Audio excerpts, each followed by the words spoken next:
శుభకార్యాలకు పూజార్ల కోసం వెతుకుతున్నారా? ఇక నుండి అవసరం లేదు. పూజారీస్.com లో అతి తక్కువ ధరలకే పూజార్లను ముందే బుక్ చేసుకోండి. వెంటనే కాల్ చేయండి.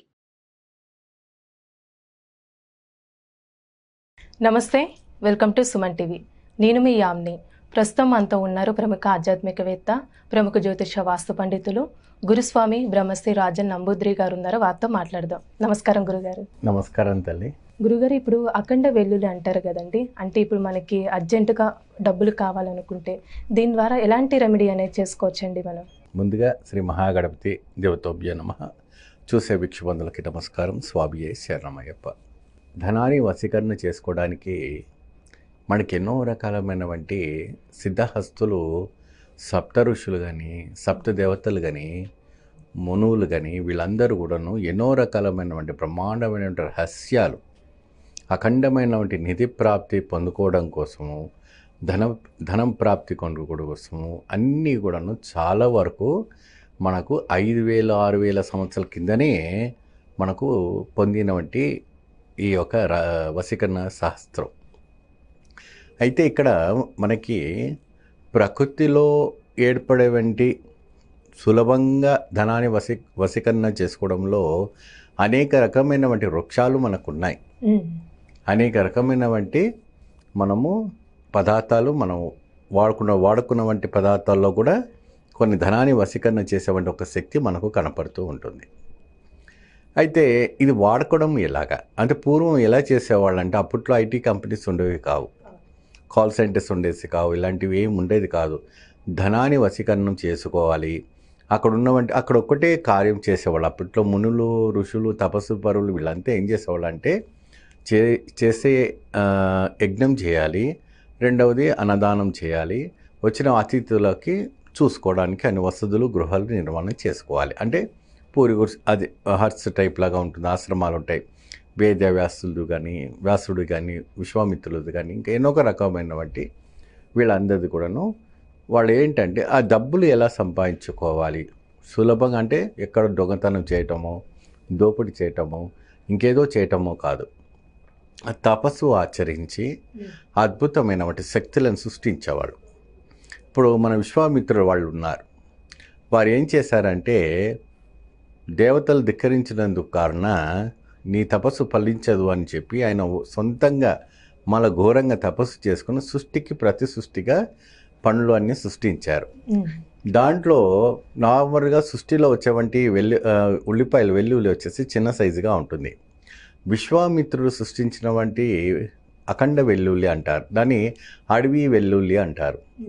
ఎక్కువ శాతం అది వంటల్లో వాడరు అది వచ్చేసి చైనా బార్డర్స్ కానీ, అమెజాన్స్ అడవిలో కానీ, ఇంకా భయంకరమైనటువంటి ఒక గారడ్ అడవిలలో ఉండేవంటి ఒక వెల్లుల్లి అది. అంటే ఈ మధ్య కాలంలో అన్నీ ఒక వెబ్సైట్స్లో అన్నితో అవైలబుల్ దొరుకుతున్నాయి. సో అఖండ వెల్లుల్లి అన్నటప్పటికీ అది వచ్చి అడవి వెల్లుల్లి. సో దాన్ని వంటలో వాడుకున్న వాళ్ళు కాదు. ఇది ఏంటంటే దీనికి వశీకరణ శక్తి ఉంటుంది ఈ వెల్లుల్లికి. ఎటువంటి వశీకరణ శక్తి ఉండేది అప్పుడే, మనిషినైనా వశీకరణ చేసుకోవచ్చు, ధనాన్ని వశీకరణ చేసుకోవచ్చు, వ్యాపారాన్ని వశీకరణ చేసుకోవచ్చు. సో వశీకరణ అంటే చెడుకు కాకుండా మంచి కోసమే ఉపయోగించడానికి వశీకరణం అన్నట్టుగా ఒక శాస్త్రం. సో ఇది ఎలా ఉపయోగించుకోవాలి? ఒక అఖండ వెల్లుల్లి మీకు 2 దొరికింది అనుకోండి, అది అమావాస్య రోజు తిథి రోజున, ప్రత్యేకంగా అమావాస్య రోజున మధ్యరాత్రి 12 గంటలకు ఒక బియ్యపిండి ఉంటుంది కదమ్మా, ఆ బియ్యపిండిని పాలుతో పిసికి ఒక దీపంలాగా తయారు చేసుకున్నాక ఆ అఖండ వెల్లుల్లి అందులో పెట్టి, దాంట్లో మీ దగ్గర ఉన్నటువంటి రూపాయి కాయిన్స్ కానీ లేదంటే ఇంకేదైనా కాయిన్స్, గోల్డ్ కాయిన్స్ కానీ అందులో పెట్టేసి ఆ సుగంధ ద్రవ్యాలు వెయ్యాలి. 4 రకాలుగా ఉంటుంది. ఎప్పుడైనా 4 లవంగాలు, ఇలాచీలు, అత్తరు, జావారు, ఈ 4 ఐటమ్స్ కూడా ఆ ద్రవ్యంలో వేసి ఆ రాత్రి అమావాస్య రోజున నేను ఇచ్చేవంటి ఒక ఏదైతే మంత్రం ఉందో ఆ మంత్రంతో సాధన చేయాలి. సాధన చేసిన తర్వాత ఆ ఒక పదార్థాన్ని ఏదైతే ఉందో ఆ వెల్లుల్లిను ఇంకా తక్కిన సుగంధ ద్రవ్యాలు అవన్నీ తీసుకొని ఒక ఎరుపు బట్టలో కానీ లేదంటే ఇంకెటువంటైనా ఒక క్యాష్ బ్యాగ్స్ ఉంటాయి కదమ్మా, దాంట్లో పెట్టేసుకొని పవిత్రమైన వంటి మలినం తగలని చోట్ల పెట్టి దాన్ని పూజించుకోవాలి. అలా చేయటం వల్ల మీకు అద్భుతమైనటువంటి ధనాకర్షణ శక్తి రావటం జరుగుతుంది. ఆగిపోయిన ధనము, మిమ్మల్ని మోసం చేసినటువంటి ధనము, మిమ్మల్ని ముంచిపోయిన వాళ్ళు కానీ ఇంకేదైనా ఇస్తాము అని చెప్పి చేసుకున్న కొంతమంది అమాయకులు ఉంటారు. ఇంటికి వచ్చేసి వాళ్ళతో బాగా ఫ్రెండ్షిప్ చేసుకొని ఇంటి కాగితాలన్నీ పెట్టుకొని కూడా డబ్బులు ఇవ్వకుండా మోసం చేస్తారు. మీకు 6 నెలలని మేము తిరిగి ఇచ్చేస్తాను, దానికి రెట్టింపులు చేసిస్తాను అనేసి ఎంతోమంది మోసం చేసి డబ్బులు ఎత్తుపోయిన వాళ్ళు ఉన్నారు. వాళ్ళకి తప్పు తీర్చుకోలేక వీళ్ళు అప్పు తీరలేక చాలా ఇబ్బంది పడిపోతున్నారు. ఎందుకంటే ఏ సమయం ఎలా ఉంటుందో తెలీదు. ఇటు వివాహానికి కావచ్చు, ఇంకేదైనా కావచ్చు, ఇంట్లో ఎవరైనా పోయి ఉండొచ్చు, ఇంకేదైనా కావచ్చు.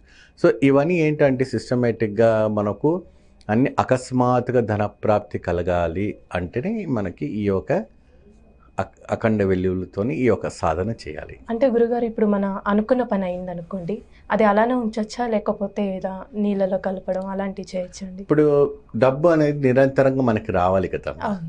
కాబట్టి దీనివల్ల ముఖ్యంగా ఇప్పుడు లంసమ్ అమౌంట్ రావాలనుకోండి, బ్యాంక్ లోన్ కావచ్చు, ఇంకా లేదంటే మీరు ఇచ్చినటువంటి అప్పు తిరిగి రావడానికి కావచ్చు, లేదంటే మీరు ఎవరి దగ్గర అడిగినటువంటి డబ్బు తిరిగి రావడానికి కావచ్చు. అప్పు నిరంతరంగా మనకు తొలగిపోయి ఐశ్వర్య ప్రాప్తం మనకు కలగాలి అంటే ఇటువంటి ఒక సాధనలు మనం చేసుకోవచ్చు. కానీ ఇది ఎప్పుడు చేయాలన్నా కూడా అమావాస్య రోజున చేయటం వల్ల అతీతమైనటువంటి ఒక శక్తి రావటం అనేది జరుగుతుంది. ఫలితం అనేది అప్పుడు ఎక్కువ ఉంటుంది. ఆ ఒక మంత్ర సాధనతో చేయటం వల్ల మంచి ఫలితం లభిస్తుంది. అంటే ఇది మనకి పూజా స్టోర్స్లో దొరికిద్దండి అఖండ వెల్లుల్లి అంటే? అది మా వెబ్సైట్లో మీరు చూసుకుంటే మీకు దొరికిపోతుంది. అంటే ఎక్కడ దొరుకుతుంది అనేది మనకు తెలీదు. ఈరోజు కార్యక్రమంలో అన్నీ మనకి ఆన్లైన్లో దొరికిపోతుంది. కాబట్టి అఖండ వెల్లుల్లి అన్నా, లేకపోతే మన ఫారెస్ట్ ఇది గార్లిక్ అన్న కూడా మీకు దొరికిపోతుంది.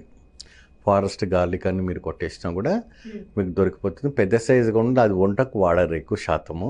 ఇది వశీకరణకు వాడతారు. ఇది వచ్చి ధన వశీకరణ, జన వశీకరణ, వ్యాపారం అభివృద్ధి వశీకరణకి మాత్రమే వాడతారు. జన వశీకరణ అంటే ఏదో జనాన్ని వశీకరణ చేయటం కాదు.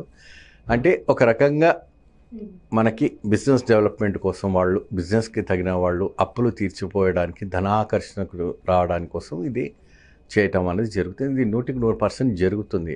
కష్టపడింది ఏది ఊరికే రాదు. ఇది ఖచ్చితంగా మీరు కష్టపడితేనే ఆ ఫలితం లభిస్తుంది. ఇది వచ్చేసి 150,000 సార్లు జపం చేసుకోవాలి ఆ రోజున ప్రత్యేకంగా. అంటే ఆ రోజు నాకు టైం సరిపోదు కదంటే నెక్స్ట్ అమావాస్యకు చేసుకోవాలి.